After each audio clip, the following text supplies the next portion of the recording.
Hello, today me and my teammate Maitri Sharma are going to demonstrate the project we made for our module, Modern Computer Architecture. This is the design of our proposed model of Smart Bin. With the help of the design, we aim to understand the placement of the components or the sensors we recommend to use for this particular implementation. As you can see on the front, there is a LCD display which is going to be used to display the information regarding the how much the dustbin is being filled.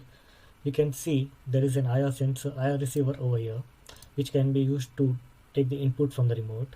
Over here we have just created a basic model of a remote, and if we see on the top there is a light LED bulb which is representing a series of lights or light which is quite useful to turn on whenever the surrounding is dark. And to understand the surroundings light, we use a photoresistor. This photoresistor helps us to determine the light in the surrounding of the bin. Behind we have placed the Arduino Uno board, which represents the circuit that is going to control the entire set of sensors. Now if we go and take a look inside the bin, we can see there is a motor over here, a servo motor. Servo motor is used to mainly open and close the lid and manage the operations of the lid. Over here we have another ultrasonic sensor on the right side and over on the left side. The purpose of both the sensors is mainly to calculate the how much the dustbin is filled and to calculate the distance of the trash inside it. If we come back to the front side, we can see there is another ultrasonic sensor over here. This ultrasonic sensor is used to determine if there is any user activity in front of the sensor so that it can open and close the bin right on time. So to understand in much better and in depth the use of two ultrasonic sensors inside the lid is because if you see at the design or the diagram in front of me, you can see that the trash inside the bin is not in a certain level. It's a bit inclined and it can be in any other order. So if I put the sensor on the left side, it would detect that the bin is almost empty.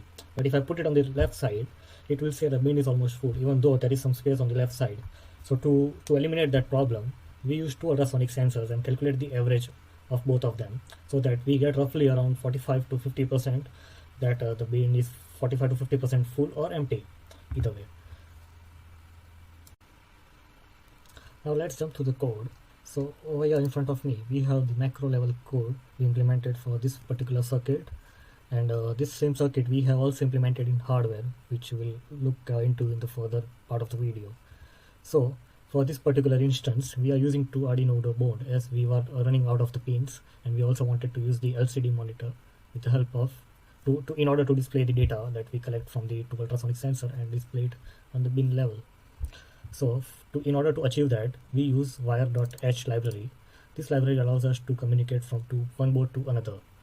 So if we take a look at the code, we have initialized a lot of variables which helps us to connect the pin and use those properties to do certain kind of activities. It can be either read activity or write activities.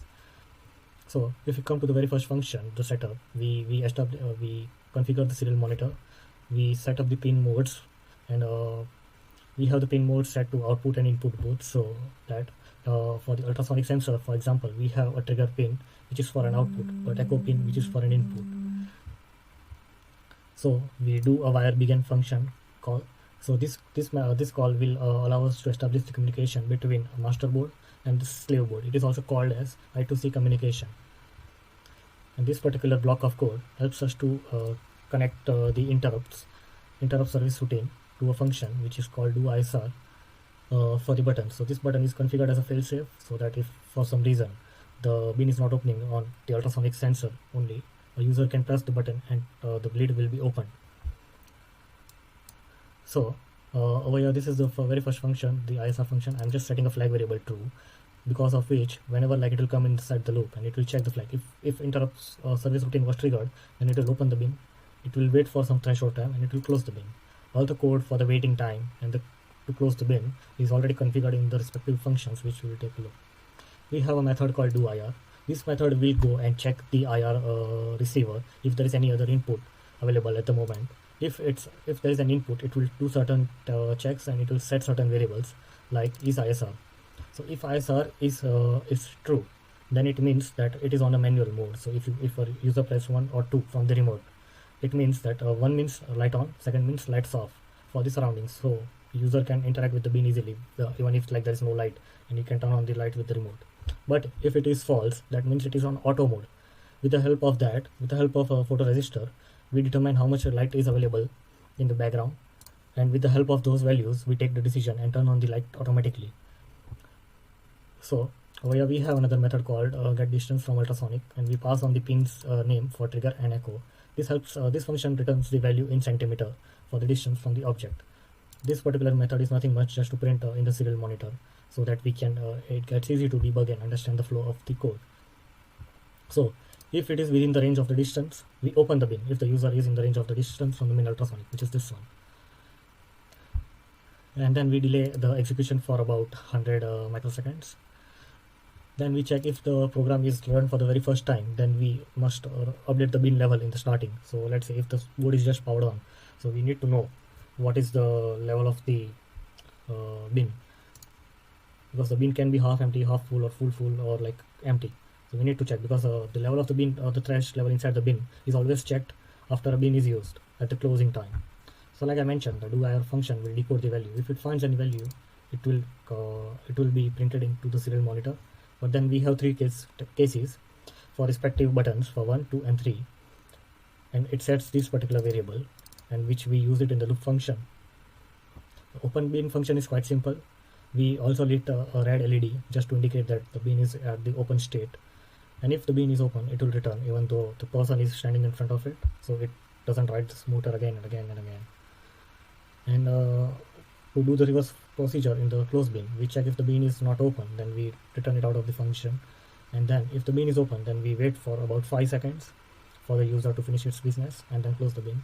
Just in case if the user is not done in 5 seconds, the code in the loop will run and it will check the user is still standing, so it will keep it in the open stage, so that while operating the bin, the user does not find any difficulty. And then we update the bin level. So to get the distance from all the sensors of ultrasonic, instead of repeating the code, we just made a function that takes 2 input, trigger and echo, and we calculate the ultrasonic. We calculate the distance with the help of ultrasonic sensor, and we get the value in centimeter, which we return with the function. So the update bin level, we use the function to read from the ultrasonic sensor. We pass the trigger and echo pins of left sensor. We get the distance in L variable. Same thing we do for right sensor, and we have it in the right variable. Now we add those things and we get the average, and then we convert it to the percentage of 100, and we print it. And we use the tell slave method. The tell slave method does basically nothing but to transmit that particular value to the slave board, to the second Arduino Uno board, so that we can display that message into the LCD. So if we jump to that code, we can see that we have just configured the LCD. We have set up the LCD and wire functions, and then we have a method called listen master, which we just configured over here on receive. This method will print the bin level, and it will check if it is if the indicated value is equal to or more than 75%. Then we also display a second message which suggests the user to clear the bin. So let's go to the very first method, the very first Uno board, and at last we have a simple method provided by our faculty to calculate from microseconds to centimeters. Thank you. Hi, I'm Pushpa Maitri-Nandala. As my teammate already explained the proposed system in the macro level, now let's look into the register manipulation of the macro code. So for converting the macro level code into register level, first thing we need to do is check what pins we are using and see what ports they belong to in a board. So in the Tinkercad, we are using the Uno boards. We have like two Uno boards, master and a slave, and the communication is achieved using the I2C protocol, where the SDA, the serial data line, is connected from the master to the slave, and serial clock line is connected from the master to the slave. So these two pins, A4 and A5, are used for the I2C protocol transmission, the master-slave communication. So these two pins can be used for connecting to a number of slave devices. For example, we can see in a scenario in a situation of robotics where there would be one master controller handling the other slaves, like the arms, legs of the robot. So this is especially used in the robotics, but the main point is that we can achieve the communication between the Arduino boards using only two pins. And so let's check out the pin diagram for the UNO board, and from the pin diagram we can see that there are three ports that the UNO operates on, and which is port B, C and D. So the digital pins 0 to 7 belong to the port D, the digital pins 8 to 13 belongs to port C, and these analog pins and the pin over here, which is a reset, belongs to port C. Now if we see the pins that we have used on the master board, which is this first board, we can see that we have used a button. Button is configured as an interrupt, so let's talk about the button later. And we have a main ultrasonic sensor, a left ultrasonic sensor and a right ultrasonic sensor. So which is the ultrasonic has two pins, which is a trigger pin for sending the data and then echo pin to receive the signal. So we have these two pins. So trigger pin is an output and the echo pin is an input. So this is an output, this is input, output, input, and we have two LEDs as well connected to it with the IR and the servo attached to it. So majority of the components that we have used are on this master board itself, except for the LCD and the potentiometer, except for the LCD thing. So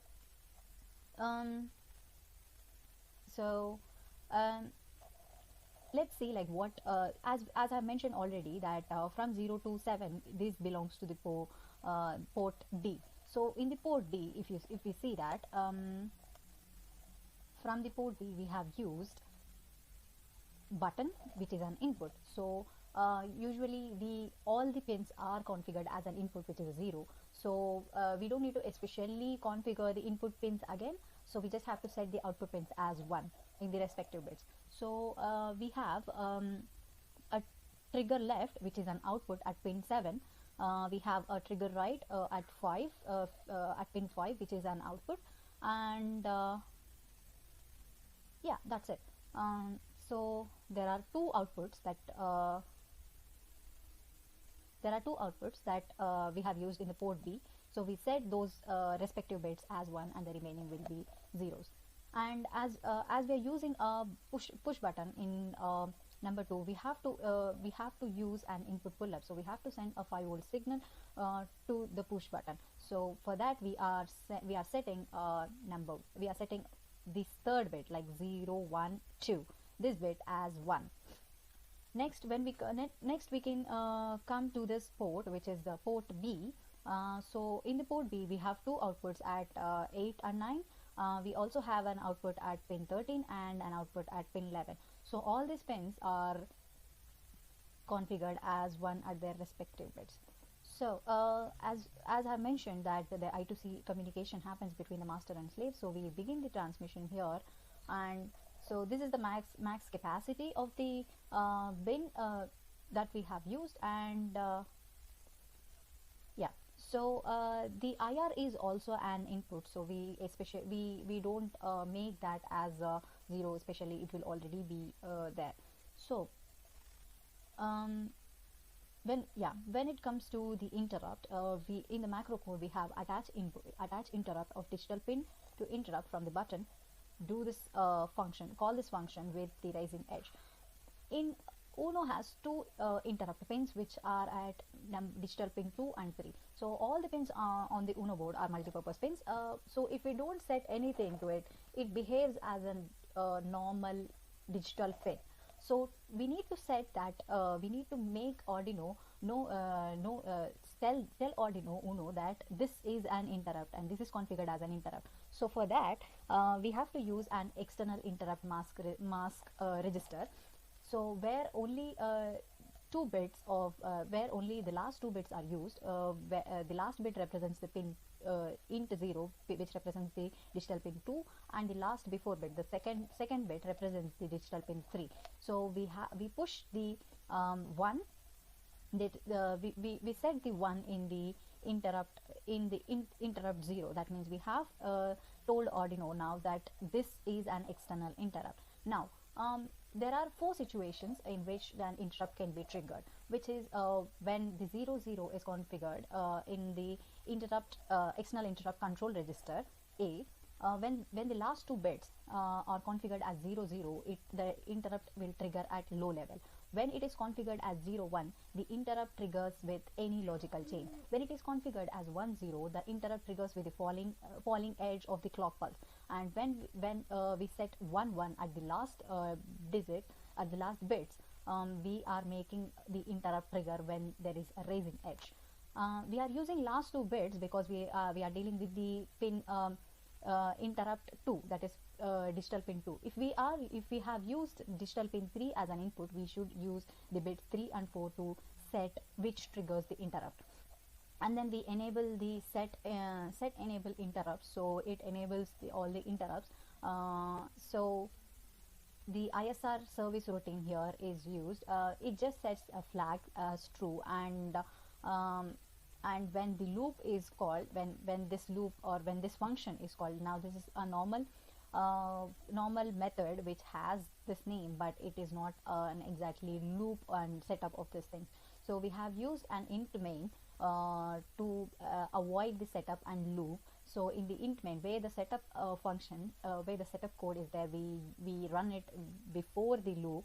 We set all the things, we call the init so that it initializes all the defaults, and whatever is happening in the loop is called in a while loop, or we can use a for loop. So we just made this loop as a renamed as another function. So now this is just a normal function. So when the interrupt happens, when the interrupt happens, it sets a flag as true, and when this loop is called, when this function is called in the while loop, it checks if the flag is set. That means if the interrupt has happened. So when the interrupt happens, it opens the bin and calls the close bin method and sets the flag as false. So when we check the open bin, what it just does is set this port B. That means we are setting the LED of the port B, as we know that this is a port B, 0th bit. So we set this bit to high. That means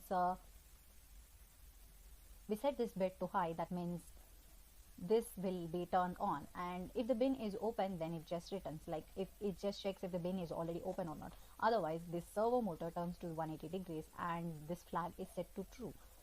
And then after the open bin method executes, the next method that executes is close bin.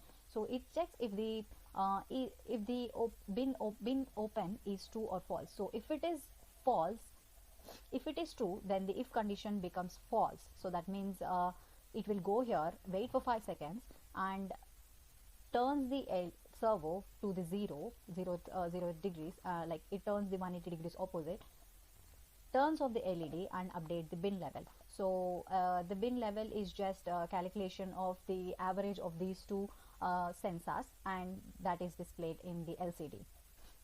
So let's talk about how we have achieved the digital write to this pins. So let me just open a notepad. So just a simple thing is that digital write of high means we are setting a 1 to that particular bit. Digital write of low means we are setting a 0 to that particular bit. So we don't want to disturb the other bits. So first, suppose if the port B, let's check the digital write of LED B of high.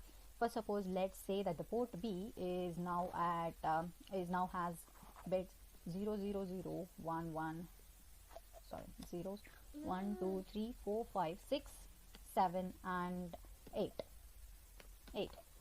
So let's say if the port B is something like this, and we need to set the first bit. This LED B is at pin 9, so that means we are dealing with PB1. So here I have taken the PB1 as 0, so now the LED is in the low level. Let's set it to high. So if we want to make this bit 1, so what we just simply do is we take the register level of the first number 1. So that bit will be B 0 0 0 0 0 and 1. So we take this bit and we shift it one position. We left shift this to the 1 position. So that means this 1 goes here and then 0 is added here. So now we do the OR operation that says B. So 0 0 is 0, 0 0 is 0, 0 0 is 0, 1 0 is 1, 1 1 0 is 1, 0 0 is 0, 1 0 1 is 1, and this one. So now we have set this particular bit, whatever we are targeting on, as 1 using the OR operation and using the left shift on the 1. So if we want to set the bit as 0, so now let's say if this is port B and we want to turn this LED off. So what we do is we simply negate this bit 1. This is 1 left shift 1 now. So we simply negate this bit, so it becomes B 1 1 1 1 1 1 0 1. Now we do the AND operation for it. So this becomes B 1 0 is 0, 0 0 1 is 0, 0 1 is 0, 1 1 is 1, 1 1 is 1, 0 1 is 0, 1 0 is 0 0. So now we haven't changed the other bits, but we have turned off this bit that we are targeting on. So that is how the register level manipulation is done throughout the whole code. We just check the port number, like what pin we are dealing with, and we just shift it that many times. So if you are dealing with PB0, we don't need to shift anything. We just can use the number 1 bit directly. If we are so this can be if we are using PD4, then we shift the bit first bit 4 times, left shift the bit 4 times to use it. If we are using PB3, we left shift the first 1 register with 3 positions. So that is how the register manipulation of this is done, and all the delays are changed to _delay_ms to save the memory. If we take a look at the code that we use for the hardware implementation, there is a big difference that we are using a Mega board, Mega 2560 board, and in this board we have a numerous number of pins so that we don't have to connect 2 boards together doing an I2C communication, which makes the job easy. And there are certain changes in the code. The main changes are the function that communicates with the second board, and we just brought that function into the main code, master code, which was to display the value on LCD, which is this particular function. Also, please take a note of this function that I explained in the last part of the video, as because of the camera it was not visible. Thank you. Now let's check the slave code. The slave code is just, it receives the signal. When wire on receive, it receives the signal and it calls this method. So we are reading the value that is sent from the master to the slave, and we display that level. And if the level is greater than 75, we just set the cursor and print that clear bin message in the second line. The registry level for the mega board, as the mega board contains many number of pins, we don't need to use 2 boards as we have used in the Tinkercad Uno, where we had to achieve communication between the master and slave using the I2C protocol. So that problem is not there with the mega. And from the pin diagram we can see that there are like multiple pins and multiple ports as well. So it has a port A, B, C, D, E, F, G, H, J, K, L, and K and L. So we have 6 interrupt pins with the mega board, where it starts at the int0 starts at 21, 20, 19, 18, and 2 and 3. So the button is configured at pin 21. So we'll be dealing with int0 of the external interrupt control register, external interrupt mask register, and the other bits are the same as configured, and the register level manipulation will be the same as how we have discussed in the Tinkercad Uno board. So if we want to set a bit high independent of the value on the port, so we just use a bitwise OR operation. So we take 1, we left shift that many number of positions. If we are dealing with PE3, we left shift the 1 with 3 positions, and then use an OR operation to set the bit high. And if you want to set the bit low, we just negate the 1 bit register, one register. So everything except the one that we are particularly targeting on will be 1, and use bitwise AND operation to set the bit to low, independent of whatever value that is there in the port register. And the attach interrupt in the macro level is the same as in the Uno board, but the pin number is different. The button is configured at pin 21 over here. So we'll be dealing with port D0. So as we have six bits, six interrupt pins in the mega board, and the two bits are used for the control of the register. So we have external interrupt control register A and external interrupt control register B, where the A register deals with int 0, int 1, int 2, int 3, and the B register deals with the rest. So as we are dealing with int 0, we are focused on these two bits where it is attached, where the interrupt triggers when there is a rising edge in the clock pulse, and it is the same. So here we are setting the int 0 as high, and we set the enable interrupts and use this thing. So so everything else is the same, just the port numbers that we have on the Arduino Uno and the Arduino Mega are different. So if we can able to identify like what pins are which pins belongs to which ports and which position they belong to, so then the rest of the same things is the same. So let's take a look at the how we achieve the I2C communication over here. We use two pins as SDA and SDL pins. So one pin is to sync the clocks and one pin is to send and receive the data. So we took analog 4, analog 5 pin from the first Uno board or the master Uno board and connected to the respective analog pins in the second Uno board or the slave Uno board. So let's take a look at the simulation we have prepared on Tinkercad. So as you can see, we have an IR remote which is used to operate this particular light, which represents the backlight of the room or near the bin, which creates enough visibility for the person. So if I press on the 1, the light is supposed to stay on, which is on. If I press 2, the light is supposed to turn off. And once I press 3, it will turn to auto mode, which will take the input of the resistor, the LDR resistor. So let's press 3, and as you can see it is on. But if I turn it to the right side, which means that there is enough light in the room, it will turn off. But once it is dark, it will turn on. So this sensor is used to detect the presence of a human in the proximity. So if the human comes in the middle, we have a red light over here and the motor turns to the open. But if the human goes out, it will wait for a few seconds and then it will again close the lid. And as you can see, the bin level over here says 79% and to clear the bin, which is calculated with the help of these two ultrasonic sensor. This one is the left sensor, this one is the right sensor. So if the waste is far, it means from the left side. So it will show the bin level is lower, which we will now see with the help of a push button, which is connected to an interrupt service routine. So any other thing going on inside the code will be interrupted, and it will prioritize the calculation and the opening and the closing of the bin as a safety feature.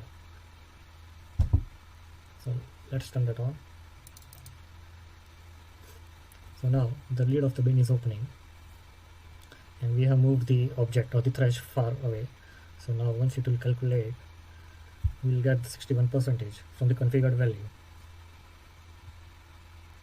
The macro level coding of the same program takes 12,468 bytes of memory in the mega board, whereas the register level takes 11,728 bytes of the memory. So we have reduced so much just from the digital write statements, pin mode, and delays. So if we can reduce this memory usage to minimum by converting the analog reads and writes and also the serial begin into the register level and make it complete register level, so that it uses a minimum bytes of memory. And thank you. Now coming to the SRAM, the SRAM is a static random access memory, and how the register level and the macro level programming has impacted on the memory usage. So let's see about that. So as you know that the SRAM basically starts at address 10100 and it goes till 08FF, and so there are four blocks in the SRAM, where there is a dot data part where all the initialized data such as these things will be stored in the data part. And if there are any variables that are defined but not initialized, as max capacity or like double duration and centimeters here, they go into the .bss part. So it also contains a heap and a stack. The stack is at the bottom of the SRAM, and it grows towards the top, and the heap grows towards the bottom. So all the stack contains the data where of local variables that are used in the functions or interrupt service routines. So all these will be stored inside the stack. And the heap memory, like when we use dynamic memory allocation using the malloc or clf functions in the C, so those variables are stored in the heap.